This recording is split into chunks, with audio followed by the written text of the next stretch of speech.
Un. De retour à l'émission L'apprentissage et les chroniqueurs avec Mario Gem. Et c'est maintenant l'heure d'accueillir la chronique de Nancy avec Nancy Capalao. Bon matin, bon après-midi à toi Nancy. Bon matin à vous les Canadiens, bon matin à toi Mario. J'adore quand elle dit ça. Les Canadiens! J'adore! Non, c'est pas les Canadiens, c'est les Québécois, comment Oh il faut dire? oui, les Québécois! Donc, Québécois, oui, voilà. on est Canadiens Bonjour les aussi. Québécois. Salut ma belle gang. Merci à toi Nancy de cette belle présence aujourd'hui avec nous à l'émission L'apprentissage et les chroniqueurs. On salue les auditeurs qui sont avec nous dans la salle de chat. Joanne, Lily, Nathalie, bon matin, bon après-midi à vous autres. Puis les auditeurs qui sont en ondes avec nous, ben salut à toi. De où est-ce que tu sois sur cette belle francophonie, ben merci d'être à l'écoute. Et si tu as le goût de faire comme Joanne, Lily et Nathalie, ben tu peux aller dans la salle de chat, tu t'inscris facilement, tu peux poser tes questions et apporter tes commentaires durant la chronique. Et là, mais sans plus tarder, on va laisser démarrer notre amie Nancy. Aujourd'hui, on va parler de... Moi, là, je suis pas stressé dans la vie, moi. Mais pas tout, là. Allô. Ok. Alors moi aujourd'hui je vais parler du stress et de la réponse au stress. Et ça c'est important pour moi car j'en ai souffert pendant des années. Et donc en comprenant ce que je viens de lire ici, ce que je viens de comprendre, ce que j'ai appris, j'aurais voulu pouvoir connaître ça des années plus tôt. Donc voilà, c'est pour ça que j'ai à cœur de vous le partager. Alors il faut savoir que en termes de... Quand soit on vit en mode survie, soit on vit en mode création. C'est l'un ou c'est l'autre. Ça ne peut pas être les deux à la fois. Vivre en mode survie, qu'est-ce que c'est? Ben, c'est vivre dans le stress. Et le stress, c'est quand votre corps n'est plus en homéostasie. Alors, l'homéostasie, ça veut dire équilibre.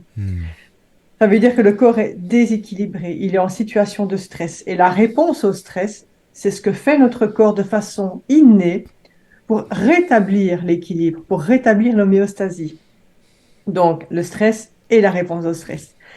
Alors, il y a trois types de stress. Le physique, avec un accident, une blessure, un traumatisme, quel qu'il soit.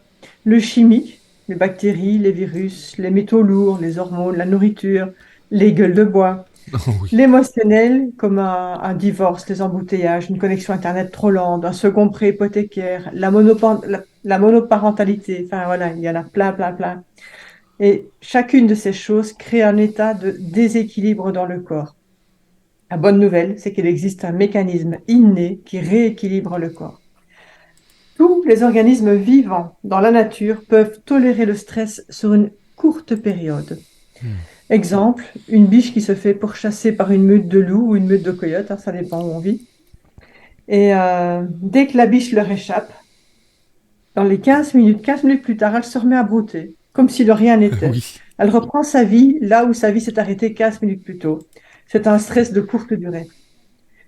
Lorsque la biche ressent une menace extérieure, qu'est-ce qui se passe? Elle mobilise une grosse quantité d'énergie afin de s'adapter aux conditions de son environnement. Dans ce cas-ci, il y a les loups ou les coyotes qui lui courent après. Donc, lorsqu'elle commence à mobiliser toute cette énergie, ça va libérer des substances chimiques à travers les hormones surrénales, qui va déclencher le système de défense primitif qui s'appelle le système combat ou fuite ou le système nerveux sympathique. Alors, dès que cette énergie est libérée, il y a une poussée d'adrénaline qui permet au corps de faire face aux conditions de l'environnement. Dans ce cas-ci, la biche, elle doit courir très vite pour échapper à ses prédateurs. Donc, cette poussée d'adrénaline s'en va vers l'extérieur dans ses membres pour qu'elle puisse détaler à toute vitesse et rester en vie. Voilà. Tous les organismes ont ce système intégré qui leur permet de survivre. Pardon, j'ai l'œil qui me chatouille. Donc, je disais que tous les organismes ont ce système intégré qui leur permet de survivre aux aléas de leur environnement extérieur. Donc, environnement extérieur, c'est danger, tout ce qui peut se passer à l'extérieur d'elle. Alors maintenant, les êtres humains, par contre, eux, ils sont en quelque sorte uniques parce que nous, on peut commencer à réfléchir à nos problèmes. On peut commencer à prévoir des scénarios catastrophes. On peut faire appel à des souvenirs du passé. Et donc, nous pouvons activer la réponse au stress simplement par une pensée. Et c'est là toute la différence avec tous les autres règnes. Les autres règnes l'activent instinctivement. Ça ne dure qu'un court laps de temps. Après, le corps reprend son équilibre. Chez l'humain, on se rend compte qu'avec notre façon de continuer à pas procrastiner, à cogiter, à ressasser le passé, voilà, à râler sur la vie, euh, on crée sans cesse cette réponse au stress qui logiquement ne devrait durer qu'un court laps de temps. Alors, une fois que l'on a activé cette réponse au stress, si on n'arrive pas à la neutraliser, on risque alors de développer une maladie. Parce qu'aucun organisme dans la nature ne peut supporter les effets du mode survie une trop grande période. Donc, si vous mobilisez toute cette énergie pour répondre à une menace de votre environnement extérieur, la quantité d'énergie restante est limitée. Vous n'avez plus d'énergie pour votre environnement intérieur, plus d'énergie pour votre croissance, ni la régénération, pas d'énergie pour les projets de construction à long terme, et par conséquent, plus d'énergie pour votre environnement interne, donc pour votre corps. Et votre corps commence à se dégrader. Parce que en mode stress, en mode survie, le sang est chassé dans les membres, dans les bras, dans les jambes, aux extrémités, pour pouvoir fuir, tout simplement. Alors, il a été prouvé scientifiquement que sur le long terme, les hormones du stress provoquent une régulation à la baisse des gènes et ça crée des maladies. Donc, les êtres humains peuvent déclencher une réponse au stress rien qu'avec une pensée. C'est-à-dire que vos pensées peuvent vous rendre malade. Et c'est ça le lien ultime entre le corps et l'esprit, en fait. Quand on comprend ça, c'est vraiment très, très important. Donc, lorsque vous réagissez, la question suivante est donc très pertinente. Si vos pensées peuvent vous rendre malade, serait-il possible que vos pensées puissent vous guérir? Alors, lorsque l'on réagit à quelque chose ou à quelqu'un dans notre vie, on a une montée de stress. Par exemple, on se fait couper la route par un chauffard, on doit faire un écart, on active le mécanisme de combat ou fuite. C'est normal puisqu'on doit sauver notre corps, on doit protéger notre corps. Donc là, toute l'énergie est partie dans nos membres pour qu'on puisse réagir très très vite. Au millième de seconde, on réagit pour se sauver. Et le corps doit se réveiller en un instant. Donc voilà. Et donc, il y a une période réfractaire à ça. Une période réfractaire, c'est une période qui succède immédiatement l'activité d'un nerf ou d'un muscle.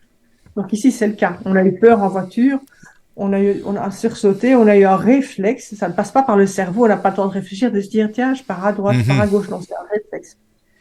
Et donc, il y a des substances chimiques qui sont créées en réponse à une réaction émotionnelle vis-à-vis de l'environnement extérieur. Si vous ne savez pas comment gérer vos réactions émotionnelles et que vous maintenez cette réaction émotionnelle, les substances chimiques créées vont persister encore un certain temps, pendant des heures ou des jours. Et ça s'appelle une humeur. Oui. Ça s'appelle une humeur et c'est une longue réaction émotionnelle. Si vous restez dans cet état émotionnel relatif à l'événement dont on vient de parler, tu vois, pendant des semaines ou des mois, alors ça commence à devenir un tempérament. Et là, vous avez un tempérament et vous avez une raison d'être en colère de ce qui s'est produit il y a 6 mois. Vous mémorisez vos réactions émotionnelles et vous maintenez cela durant des années et cela devient un trait de personnalité. Donc c'est là qu'on comprend comment finalement les gens s'identifient à leur identité qui n'est jamais qu'une construction émotionnelle de toutes ces pensées qui continuent à entretenir par rapport à des événements qui se sont passés dans leur vie. Et j'ai eu l'exemple d'un gars qui explique que lors d'un accident de voiture, quand il était plus jeune, un accident très très grave, il a eu le visage arraché. Le visage arraché, l'abdomen perforé. Mais voilà, mais il est resté en vie, il va beaucoup mieux, son visage il est réparé, il y a des cicatrices. Mais pendant des années, il disait, j'ai failli mourir, j'ai failli mourir, j'ai failli mourir. Et un jour, quelqu'un de très pertinent lui a dit, non, c'est faux, tu es en vie. Donc, tu n'as pas failli mourir. Ce qui est vrai, c'est que tu as eu un accident, mais tu n'as pas failli mourir. Donc c'est là qu'on voit que, moi en tout cas, ça m'a frappé cet exemple parce que effectivement, si on se dit, dans les faits, on a eu un accident, on y a survécu. Pourquoi ajouter j'ai failli mourir? C'est vrai, la petite phrase. Hein?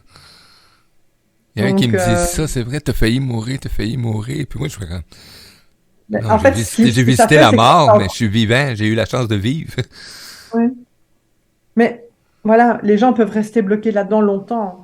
Espèce de fou, j'ai failli mourir, quoi. J'ai failli mourir et C'est rester en vrai. colère à cause de ça.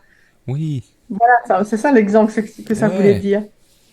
Et en fait, les gens portent leurs émotions couche par couche, comme des habits. C'est ce que je disais, c'est la personnalité. C'est comme des habits qui vont les définir euh, et qui vont définir qui ils sont en fonction de leur passé. Donc c'est comme ça qu'on devient aliéné à son passé, qu'on devient fou finalement. C'est pour ça Hmm. que la majeure partie de notre société occidentale est complètement à la ramasse et marche sur la tête. Parce que les gens enfin, on a été entraînés là-dedans. Je vais pas trop m'étendre là-dessus. Je vais me perdre.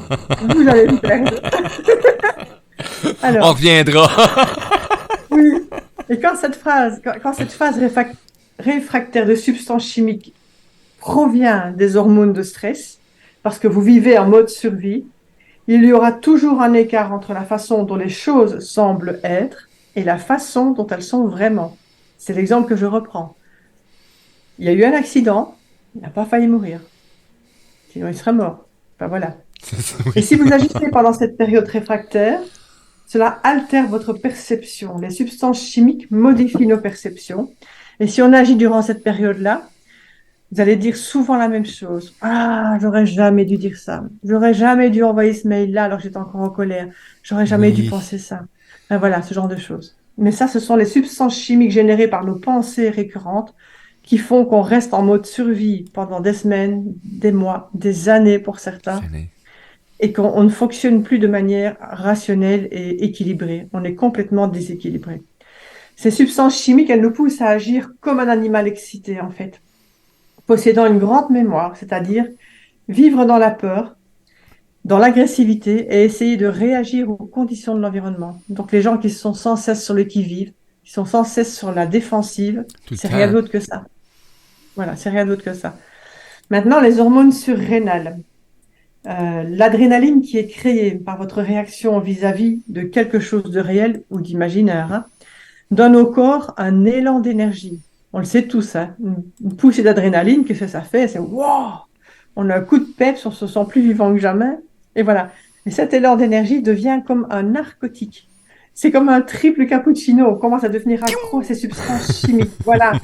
On devient accro à ces substances chimiques qui Ouais. réveillent le cerveau et le corps pour que nous puissions nous sentir vivants.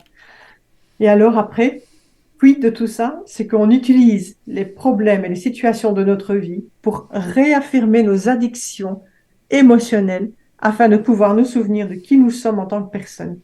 Donc, comme on devient accro à ces substances, à ces poussées d'adrénaline, de manière inconsciente, on continue à entretenir tout ce qui a provoqué cette poussée d'adrénaline à différents moments dans notre vie. Et on met notre corps en mode survie non-stop. Et donc, on vit en état d'alerte constamment. Ça veut dire qu'arrivé à 35-40 ans, bah, il y a des gens qui sont épuisés, des gens qui font une crise cardiaque ou un cancer, ce genre de choses, parce qu'il y a plus rien, il n'y a plus Plus rien. suffisamment d'énergie pour nourrir l'intérieur, pour nourrir les organes, ce genre de choses. Exemple, donc,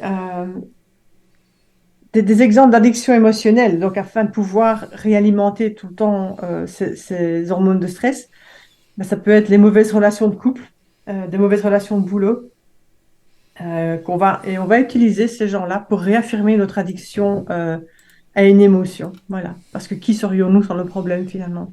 Hmm. Et quand il est temps de changer, nous devons nous libérer de notre addiction aux situations de notre vie. Et donc, comme on peut activer la réponse au stress par la pensée, il est dit aussi que ces substances de stress créaient une forte dépendance, ce qui veut dire que vous pourriez devenir accro à vos propres pensées, puisque les pensées sont générées par la réponse au stress, et la réponse au stress est générée par la pensée récurrente que j'ai failli mourir, espèce de salaud, enfin voilà, ce genre de choses.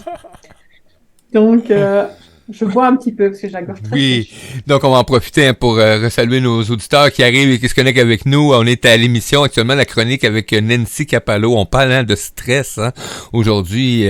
Et si vous avez des commentaires ou des questions, allez-y, ça va me faire plaisir de les transmettre à Nancy pendant la chronique ou même, vous êtes en réécoute. allez sur les liens, vous pouvez laisser un message et ça va lui faire plaisir de vous revenir. Alors, de nouveau, tout ça pour vous dire que soit on est dans le mode urgence, soit dans un mode de réparation, de développement, de création. On ne peut pas être les deux à la fois. Donc, ça, c'est important à comprendre. Si on est tout le temps en train de penser tout au long de la journée à ce qui pourrait vous arriver de pire, et qu'on se rende là-dessus en faisant abstraction de tout le reste, et si on choisit cette possibilité dans le champ quantique, donc le champ quantique, finalement, c'est... on est composé à 99,999% de vide. Ça, c'est les neurosciences qui disent ça, qui expliquent ça. Oui. C'est la physique quantique qui explique ça. Et on n'est qu'un très faible pourcentage de matière. Et nous, qu'est-ce qu'on fait en mode survie? On se concentre sur ce faible pourcentage de matière et on oublie qu'on est potentiel pur. Mais comme on est potentiel pur, qu'est-ce qui se passe si on entretient sans cesse ces pensées nuisibles? Eh ben, ça dit bien ce que ça veut dire. On va créer nos pensées dans ce champ de potentiel dont on est composé à 99,9%. C'est dire si c'est puissant, quoi. C'est dire si de cette façon, de cette manière inconsciente, on peut créer. Et c'est l'intérêt de s'écouter penser, de faire attention et de commencer vraiment peut-être à noter, tiens, qu'est-ce que je pense tout au long d'une journée, de faire l'exercice un petit peu et de voir, d'aller s'interroger par rapport à ça. Alors, lorsque l'on choisit ce futur prévisible, parce que c'est un futur prévisible, que de ressasser sans cesse les mêmes pensées, parce qu'avec ces pensées-là, on va sans cesse recréer la même chose, tout le temps. Donc, on crée un futur prévisible. Parce que tant qu'on ne modifie pas nos pensées, qu'est-ce qui va se reproduire le lendemain? La même chose que la veille. Voilà. Alors, ça installe cette fameuse roue d'essuie-tude qu'on appelle, où est-ce que sans t'en apercevoir, tu recommences toujours à tous les jours les mêmes procédés, les mêmes patterns, les mêmes... Ouais. Et donc, comme je disais, quand on choisit ce futur prévisible, on déséquilibre notre corps et notre physiologie par la seule pensée. Admettons que ça ait quelque chose à voir avec la peur et que vous choisissiez ce potentiel, qu'on choisisse ce potentiel-là et qu'on le ressasse au point que ça nous obsède et que notre corps commence à sécréter des substances chimiques de la peur. Eh bien, si on fait ça suffisamment longtemps, on va conditionner notre corps à mémoriser cette anxiété et notre corps deviendra anxieux sans nous parce qu'on l'aura programmé. Donc, il n'aura plus besoin que l'on pense à quelque chose pour être anxieux. Le corps sera tout le temps anxieux. Et un jour, une journée normale, vous allez vivre une crise d'angoisse. Et vous essayerez de changer les choses avec votre esprit conscient. Mais il n'y a rien à voir avec cela parce que c'est programmé dans le subconscient. Donc, changer les choses avec notre esprit conscient, ça servira à rien du tout. Donc là, qu'est-ce qu'on va faire? La majeure partie des gens, qu'est-ce qu'ils vont faire? Ils vont aller trouver leur médecin, qui va leur dire que c'est un problème cérébral, qu'ils vont devoir prendre des médicaments. Je ne généralise pas, hein, mais pour la plupart, c'est comme ça que ça fonctionne. Alors, on va imaginer que quand on a vécu cette première crise d'angoisse, on était dans un avion ou bien au supermarché, par exemple. Mais on se rappelle que le corps étant devenu anxieux parce qu'on l'a programmé sur du long terme, le fait de prendre l'avion ou d'être dans un grand supermarché, c'est pas ça qui crée la situation de crise d'angoisse. Mais la situation de crise d'angoisse survient soit dans un avion, soit au supermarché. Et on a regardé tout autour de nous quand ça nous est arrivé et on a essayé de trouver la cause. Donc, à partir de là, on en a déduit que c'est parce qu'on avait peur de prendre l'avion ou parce qu'on était en public ou bien dans un supermarché où il y a trop de monde. Et on a fait le lien entre ce changement intérieur et ce quelque chose à l'extérieur. Donc c'est comme ça qu'on voit qu'on peut penser qu'on est anxieux de la foule dans un grand supermarché ou qu'on a peur de prendre l'avion, alors qu'en fait ça n'a rien à voir du tout. Du tout. Du tout, du tout. On a juste programmé notre corps avec des pensées malsaines pendant trop longtemps. Le médecin va vous dire, prenez ce médicament. C'est un déséquilibre chimique dont vous souffrez. Et cette pilule va vous rééquilibrer. La question, ça va être maintenant, est-ce que cela va vous guérir? Ben non. Ça vient juste rééquilibrer temporairement pour mettre face, geler Voilà. une autre partie de tes émotions. Ça ne va pas guérir parce que on va continuer d'éviter les endroits bondés, les Ouais. lieux publics ou les avions. On est d'accord? On n'a pas encore compris, on n'a pas fait le lien en fait. Ensuite, vous allez aller voir un thérapeute qui vous dit non, non, c'est pas du tout un problème d'architecture neuronale. C'est une question de logiciel. Votre père était autoritaire, perfectionniste, et maintenant vous aussi. Et d'avoir compris cela, finalement, est-ce que cela change votre comportement, votre anxiété? Ben non, toujours pas. Parce qu'on aura toujours peur d'aller prendre l'avion, on aura toujours peur de parler en public ou d'aller au supermarché. Après, vous allez aller voir une voyante. Et cette Ah, voyante, elle vous dit que vous étiez un chrétien charismatique dans les années 1500 et que vous avez été brûlé sur un bûcher. Donc maintenant que vous avez compris que vous étiez un chrétien charismatique et que ce souvenir est marqué au fer rouge en votre âme, est-ce que cela guérit votre angoisse? Ben non! non, toujours pas. T'es encore plus angoissé, là! C'est ça, quoi. Bon, après, en désespoir de cause, vous allez trouver un astrologue qui va vous dire que Mercure est rétrograde et qu'il ne faut donc pas quitter la maison et que dans 3 mois, tout sera fini. Alors maintenant que vous savez que c'est la faute à Mercure qui est rétrograde, est-ce que vous avez guéri votre anxiété? Non! Ben non. J'étais encore plus anxieux parce que là, j'étais enfermé dans la maison chez nous. Voilà. Donc, ben, t'es d'accord, Mario, pour dire qu'en fait, il faut créer un nouveau modèle hein, pour s'en sortir. Ouais. On ne peut Changer plus les partir, schémas. on peut plus partir du personnage qu'on a créé. Il est foutu. Il va nous amener que des maladies, que de la dépression, de l'anxiété. On doit créer un nouveau modèle. Et donc, si on continue à ressasser un ancien souvenir et que l'on se concentre sur un souvenir en excluant tout le reste encore et encore, c'est comme ça qu'on crée des émotions de dépression, désespoir, impuissance, tristesse et qu'on continue à enchaîner notre corps au passé et on le conditionne à être déprimé ou anxieux. Et ensuite, on va dire à notre corps, allez, viens, on va aller, bon, peu importe, on va aller au musée, j'invente. Et il va dire, c'est moi l'esprit maintenant. Et tu m'as conditionné à être comme cela, je n'irai nulle part. Parce qu'à la base, il y a l'esprit, il y a le corps, et logiquement, il y a une connexion entre les deux. Et ici, qu'est-ce qui s'est passé? D'avoir formaté notre corps avec la pensée, avec des pensées négatives, destructrices pendant des années, le corps a pris finalement le pouvoir. Le corps, c'est ce qui contient le subconscient. Et ça a pris le pouvoir. Donc, c'est comme le cœur n'est plus à sa place, c'est le mental qui agit. Et il agit sur le corps.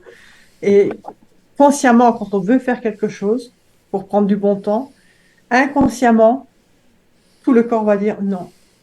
Moi, je suis anxieux, je suis stressé, c'est hors de question, je bouge pas d'ici. Mais voilà. Donc, si on continue à activer cette réponse de stress et à déséquilibrer ainsi notre corps, ce déséquilibre devient notre nouvel équilibre et on risque de développer une maladie. Alors, si on active ce système de combat-fuite, donc ce système nerveux sympathique, notre corps, à cause d'une menace réelle ou imaginaire, bah oui, non, ça je l'ai déjà dit, pardon. J'ai réécrit 2 fois la Oui! même chose dans mes notes. Donc, le corps va finalement va créer des maladies parce qu'il va manquer d'énergie pour son système écologique interne, en fait. Il n'y a plus assez d'énergie pour notre écologie Tu interne, vas tout tellement simplement. épuiser ces ressources-là que Voilà, ton corps, ton c'est système ça. pourra plus se défendre ou justement Ouais, mettre en processus l'immunité qu'on peut avoir dans notre système qui est tellement oui, extraordinaire. Donc oui, tu deviens ouais, c'est faible ça. et fragile à tout là. C'est ça. Mais en fait, c'est exactement ce que j'allais dire. Le cortisol et les hormones, en fait, et les hormones de stress font des trous dans le système immunitaire et l'affaiblissent. Et la plupart des maladies chez l'adulte sont causées par les hormones du stress. Donc, exemple, cancer, allergie, sclérose en plaques, les douleurs chroniques, les intolérances alimentaires sont des maladies qui trouvent leur origine au niveau immunologique. Donc, lorsque l'on active cette réponse au stress, le cœur s'emballe sans cesse. Car on pompe toute cette adrénaline alors il n'y a pas de combat. C'est Non, c'est juste une ça. pensée. C'est une pensée qui réactive quelque chose du passé, mais concrètement, il n'y a personne qui nous menace. Mais on continue à provoquer cette poussée d'adrénaline et le cœur va pomper constamment pour renvoyer du sang dans les extrémités. Et donc, on conditionne le cœur à s'emballer tout seul. Donc, après, arythmie cardiaque, maladie du cœur, diverses et tant qu'on veut. Donc, voilà. Donc, ça, j'ai déjà dit.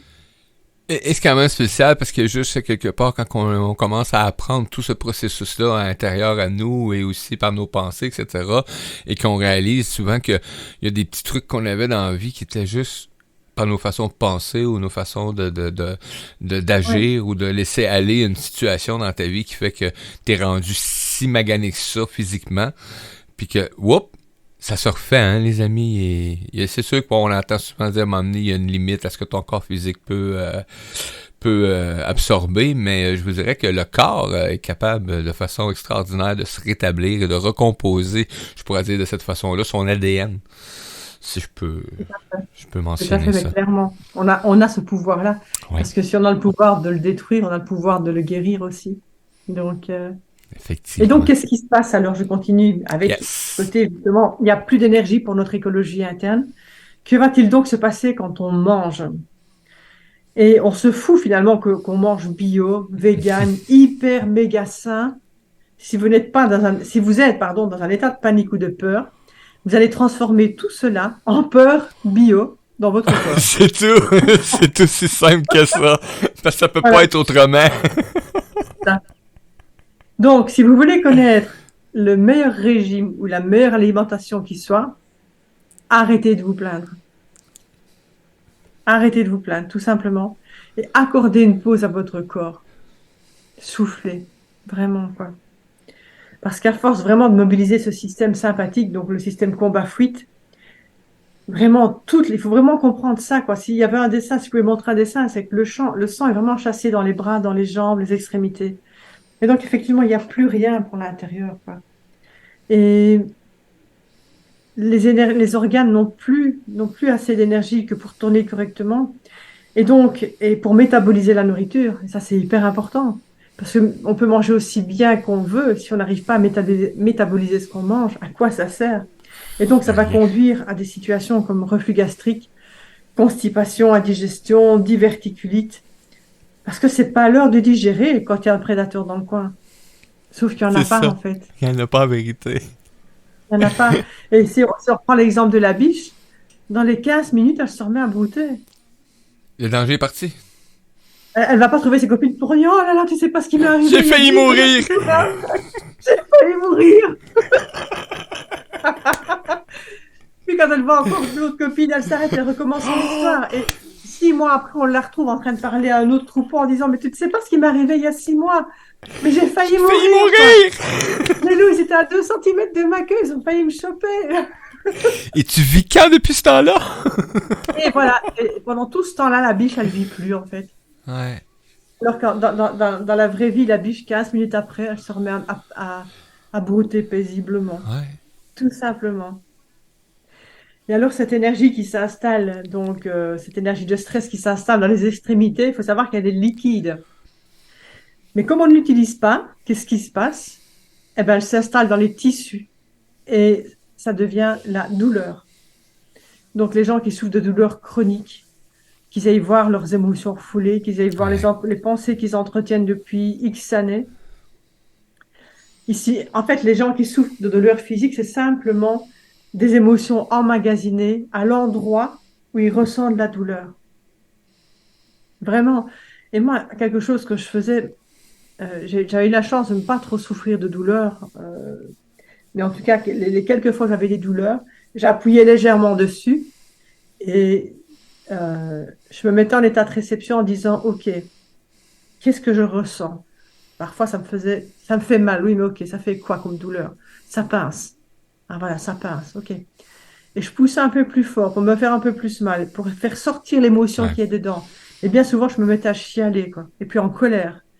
Et puis, en étant en train de pleurer, parce que je dis chialer, mais je ne sais pas si au Québec, vous comprenez ce que ça veut dire. Oui, oui, Chialer, effectivement. pleurer très fort, voilà.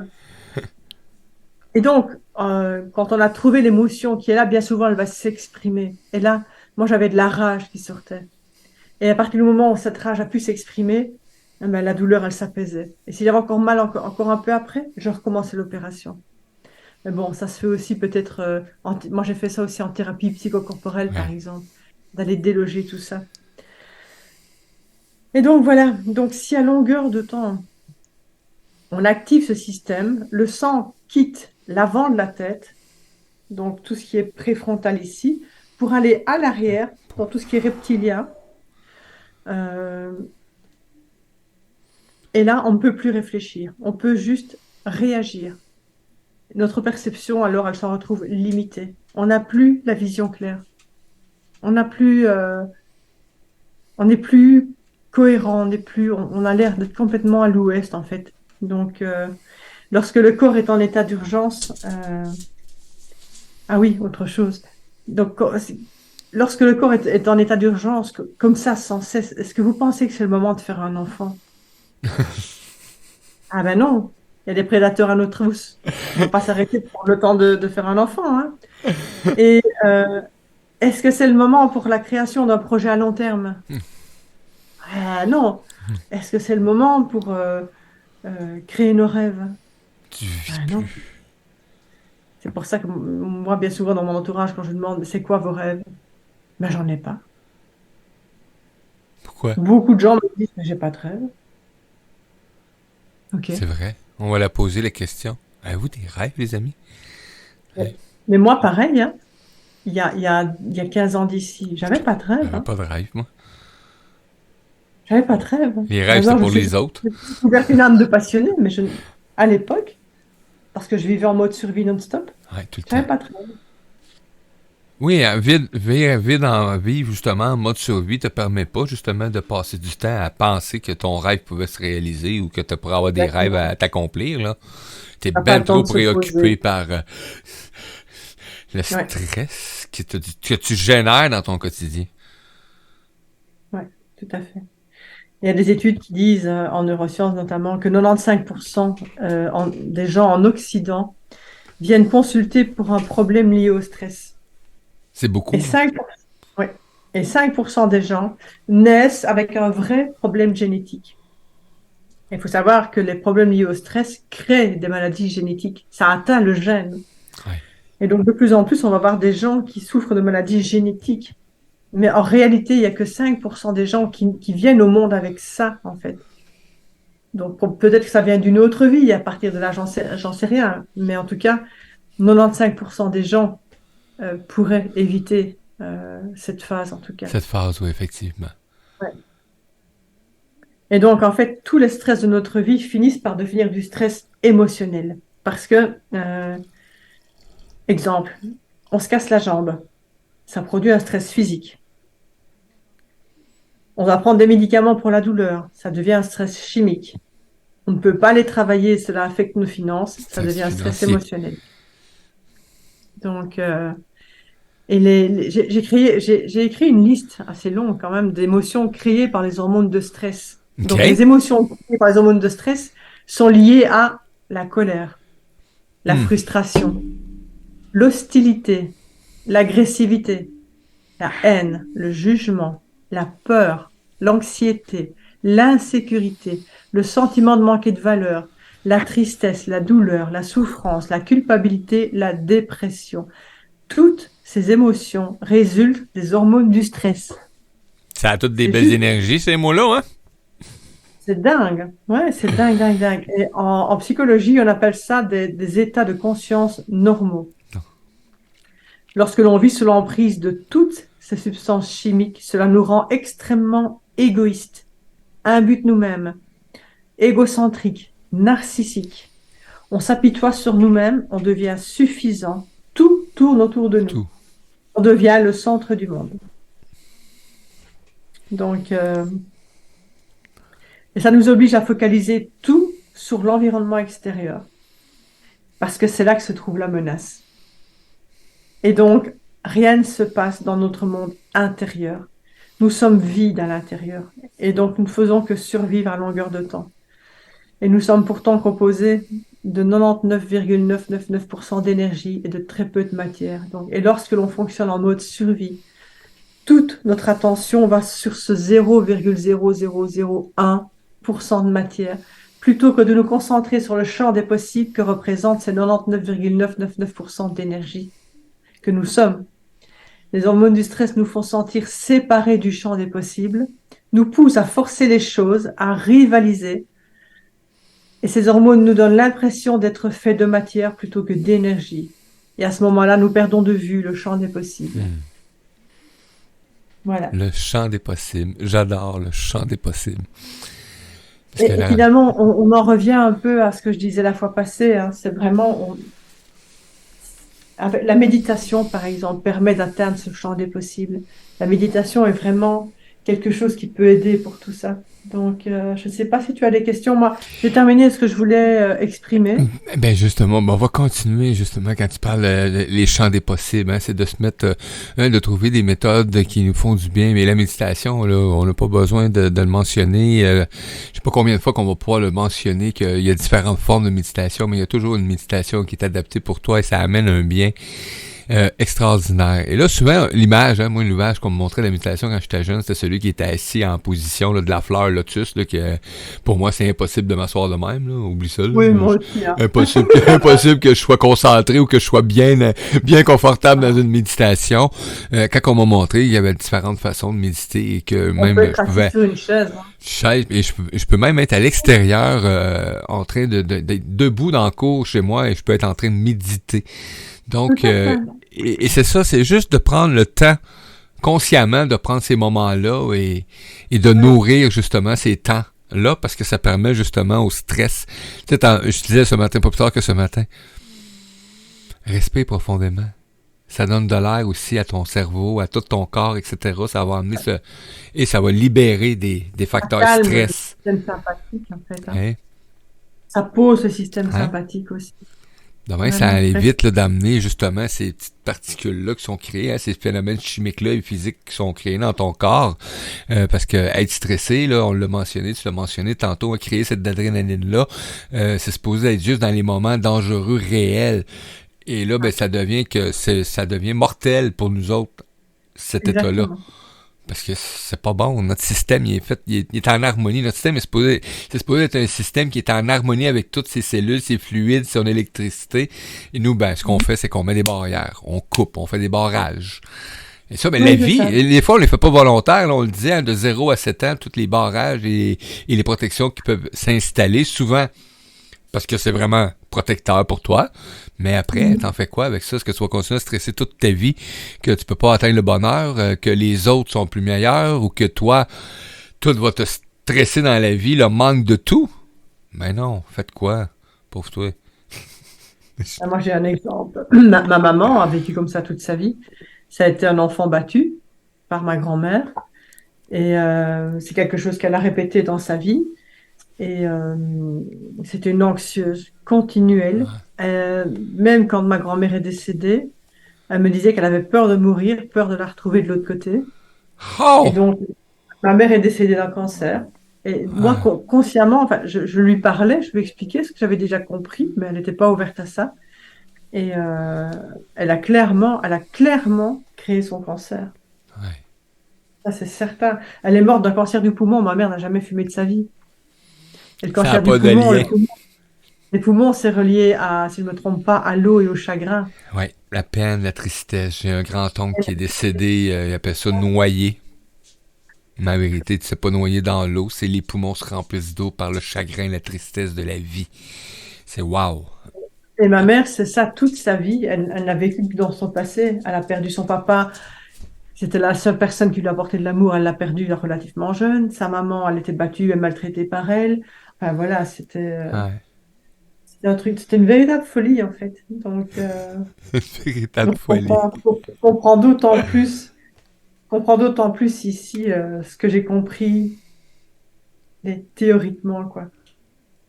Quel plaisir que la vie peut nous offrir à se découvrir et à s'épanouir.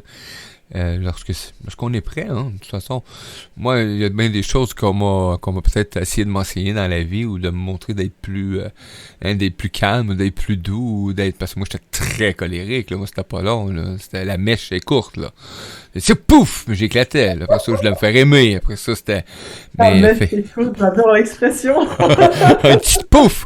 T'as pas le temps de t'éloigner, là. Si tu m'as allumé, ça explose, là.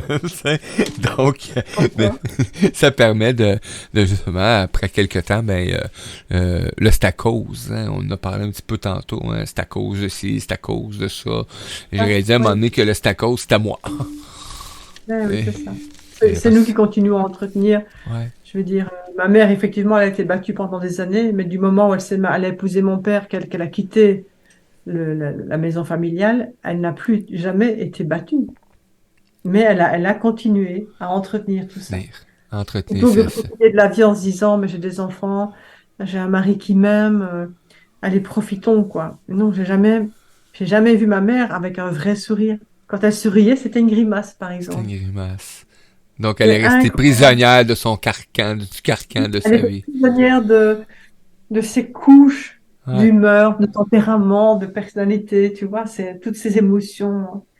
Mais bon, Ça permet maintenant, c'est vrai que de... ça a été très dur pour elle, ça c'est clair. Mais voilà, et qu'à l'époque, en plus, il n'y avait pas encore tout ce qu'on connaît maintenant, donc.